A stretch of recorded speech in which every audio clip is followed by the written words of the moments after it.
भीती प्रत्येकाला कशाची ना कशाची भीती वाटत असते.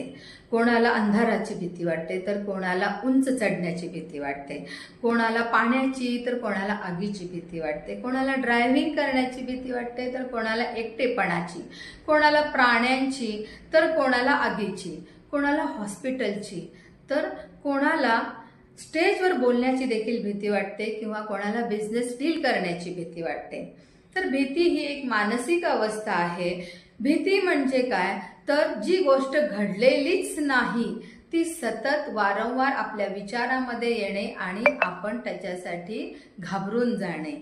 तर या भीतीला ओव्हरकम करायचं असेल तर त्यासाठी एकच व्यक्ती तुमची मदत करू शकते आणि ती म्हणजे तुम्ही स्वतः.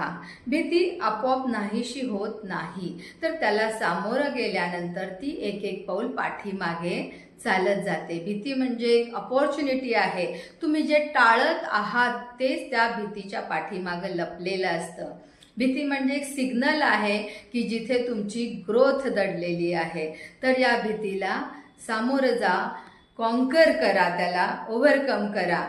तुम्हाला कशाची भीती वाटत होती का? एखादी गोष्ट तुम्ही करण्याचं नेहमी टाळत होता का? आणि ती कशी तुम्ही ओव्हरकम केली हे तुम्ही निश्चित सांगा, कारण तुमच्या शेअरिंगमुळे एखाद्या दुसऱ्याला त्याचं सोल्युशन मिळेल.